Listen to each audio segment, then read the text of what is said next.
Assalamualaikum warahmatullahi wabarakatuh. Kami dari kelompok 15 akan mempresentasikan hasil diskusi makalah kami yang berjudul Kisah-kisah dalam Al-Quran, yang akan disampaikan oleh Khadijah Rada Pelabi dan Feni Kurniawati. Kepada Rada kami persilahkan. 1. Pengertian kisah dalam Al-Quran. Lafal kisah berasal dari bahasa Arab kisot, jamaknya kisos, yang menurut Muhammad Ismail Ibrahim berarti hikayat dalam bentuk prosa yang panjang. Sedangkan Mana Al-Qotan berkata, kisah ialah menelusuri jejak. Dalam Kamus Bahasa Indonesia, kisah diterjemahkan dengan cerita, kejadian, sejarah, dan sebagainya. Menurut istilah, qasas Al-Quran adalah pemberitaan Al-Quran tentang hal ihwal umat yang lalu, kenabian yang terdahulu, dan peristiwa-peristiwa yang telah terjadi. Macam-macam kisah dalam Al-Quran. Yang pertama dari segi materi, dibagi menjadi 3 macam. Yang pertama, kisah-kisah para nabi dan rasul terdahulu secara garis besar dilihat dari sisi panjang atau singkatnya kisah. Dapat dijadikan menjadi 3 kelompok. Yang pertama, kisah yang disebutkan dengan panjang lebar. Contohnya adalah kisah Nabi Adam dan Nabi Nuh. Yang kedua, kisah yang disebutkan dengan sedang. Contohnya adalah kisah Nabi Hud dan Nabi Lut. Yang ketiga, kisah yang disebutkan dengan sekilas. Contohnya adalah kisah Nabi Idris, Ilyas, dan Ilyasa. Yang kedua, kisah umat, tokoh, atau pribadi bukan nabi, dan peristiwa-peristiwa masa lalu. Yang pertama ada kisah Korun. Yang kedua, ada kisah peperangan antara Jalut dan Talut. Yang ketiga, ada kisah tentang Ashabul Kahfi. Terus, kisah-kisah yang terjadi pada zaman Nabi Muhammad, contohnya kisah tentara bergajah yang ingin menghancurkan Ka'bah, kisah Nabi Muhammad sewaktu kecil, kisah Isra Mi'raj. Terus yang kedua, dari segi waktu dibagi menjadi 3 macam. Yang pertama, ada kisah hal gaib yang terjadi di masa lalu. Contohnya, kisah tentang dialog malaikat dengan Tuhannya mengenai penciptaan khalifah di bumi. Terus ada kisah tentang penciptaan Nabi Adam dan kehidupannya ketika di surga. Yang kedua, kisah hal gaib yang terjadi pada masa kini. Contohnya, kisah tentang turunnya malaikat-malaikat pada malam Lailatul Qadar. Dan ada kisah tentang kehidupan makhluk-makhluk gaib seperti setan, jin, ataupun iblis. Yang ketiga, kisah gaib yang terjadi pada masa yang akan datang. Contohnya tentang hari kiamat, tentang kehidupan orang-orang di surga dan di neraka. Terima kasih kepada Rada. Baiklah, materi selanjutnya akan dijelaskan oleh Feni Kurniawati. Kepada Feni kami persilahkan. 3. Tujuan dan manfaat kisah dalam Al-Quran. Tujuan kisah dalam Al-Quran yang pertama ialah menjelaskan prinsip-prinsip dakwah dan pokok syariat yang dibawa oleh para nabi. Yang kedua, menguatkan hati Nabi Muhammad SAW dan memperkuat keyakinan kaum mukminin. Yang ketiga, mengabadikan jejak para nabi terdahulu. Yang keempat, membuktikan kebenaran informasi yang berasal dari Nabi Muhammad SAW. Yang kelima, menarik minat pembaca. Yang keenam, menjelaskan tentang kerasulan kepada umat. Yang ketujuh, meringankan beban jiwa Nabi Muhammad SAW dan para pengikutnya. Yang kedelapan, menumbuhkan kepercayaan diri dan ketentraman. Yang kesembilan, membuktikan kerasulan Muhammad SAW dan mukjizatnya. B. Manfaat kisah dalam Al-Quran ialah yang pertama, menjelaskan landasan dasar atau asas dakwah, mengajak manusia kepada Allah Subhanahu wa Ta'ala, menerangkan tentang pokok-pokok usul syariat yang dibawa masing-masing nabi yang diutus oleh Allah Subhanahu wa Ta'ala.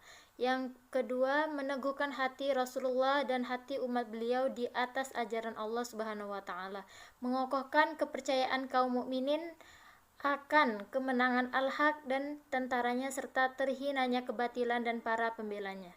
Yang ketiga, membenarkan para nabi sebelumnya, menghidupkannya nama serta melestarikan jejak mereka. Yang keempat, menonjolkan kebenaran atau kejujuran Nabi Muhammad SAW dan dakwahnya melalui berita yang beliau sampaikan tentang keadaan masa lalu seiring perjalanannya masa dan generasi. Yang kelima, sebagai upaya mengoreksi pendapat ahli kitab, pernyataan dan keyakinan ahli kitab pada masa zaman Rasulullah SAW, banyak yang sudah bertolak belakang dengan realitas sebelumnya yang terjadi pada masa Nabi Musa alaihissalam dan Nabi Isa alaihissalam. Karena itu, kisah-kisah yang menceritakan Bani Israel ataupun ahli kitab dalam Al-Quran dapat menjadi koreksi bagi kesalahan mereka. Yang keenam, menjadi sarana menanamkan pendidikan akhlak mulia meskipun berupa suatu kisah. Ayat Al-Quran memiliki misi untuk menanamkan akhlak yang mulia bagi para pembacanya. Yang ketujuh, menjelaskan hikmah Allah Subhanahu wa Ta'ala berkaitan dengan hal-hal yang terkandung dalam kisah itu. Yang kedelapan, menerangkan keadilan Allah Subhanahu wa Ta'ala dengan adanya hukuman yang ditimpakan kepada orang-orang yang mendustakan. 9. Menerangkan karunia Allah Subhanahu wa Ta'ala dengan menyebutkan pahala yang dilimpahkan kepada orang-orang yang beriman. 10. Sebagai liburan bagi Nabi dan atas gangguan yang dilancarkan orang-orang yang mendustakan beliau.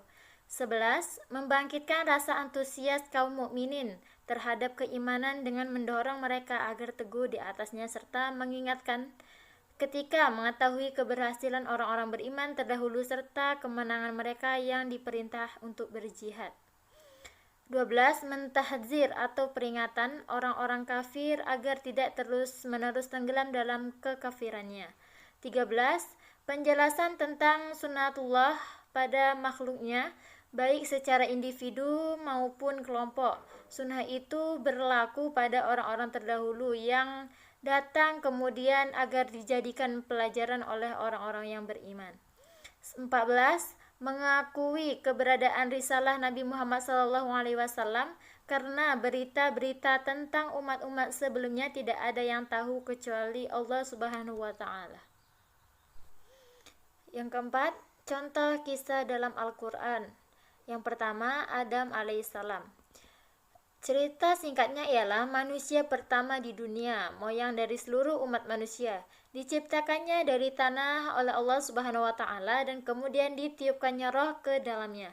Semua makhluk di surga bersujud kepadanya atas perintah Allah Subhanahu wa Ta'ala. Hanya iblislah yang menolak karena ia merasa dirinya yang diciptakan dari api lebih tinggi derajatnya daripada Adam. Sebagai akibatnya, Allah Subhanahu wa Ta'ala mengusir iblis dari surga dan melaknatnya sampai hari pembalasan. Yang kedua, Ismail alaihissalam. Nabi Ibrahim mengasingkan Hajar dan anaknya dengan kelahiran bayi Ismail. Siti Sarah ialah istri pertama Nabi Ibrahim alaihissalam. Berangsur-angsur merasa cemburu sehingga ia meminta kepada suaminya agar memindahkan Hajar dan anaknya ke suatu tempat yang jauh. Ia kemudian memindahkan Hajar dan bayinya ke tempat padang pasir di Mekah, dekat sebuah bangunan suci yang kemudian dikenal sebagai Ka'bah. Ia kemudian meninggalkan keduanya di tempat itu karena harus kembali ke Palestina untuk menemui Sarah. 3. Kisah Ashabul Kahfi. Ashabul Kahfi adalah sekelompok pemuda yang beriman kepada Allah Subhanahu wa Ta'ala. Mereka terdiri atas 7 orang sebagaimana yang dijelaskan dalam Al-Quran. Kita tidak mengetahui nama atau pekerjaan mereka, kota tempat tinggal mereka, raja yang berkuasa pada masa itu, agama yang mereka anut atau gua tempat mereka berlindung. Yang keempat ialah kisah pemilik 2 kebun. Kisah ini mengemukakan 2 pandangan berbeda tentang kehidupan dan fenomenanya. Pertama, pandangan seorang lelaki mukmin yang tidak memiliki sedikit pun fenomena kemegahan dunia, namun ia berpegang teguh pada keimanan dan keislamannya.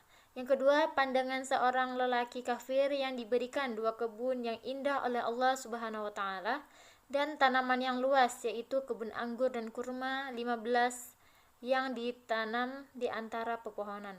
Allah telah memerintahkan kedua kebun itu menghasilkan buah dan makanan bagi pemiliknya yang kafir, sehingga kedua pohon itu menuruti perintah Allah Subhanahu wa Ta'ala, kemudian mati dan tidak ada satu buah pun yang tersisa. Terima kasih kepada Feni.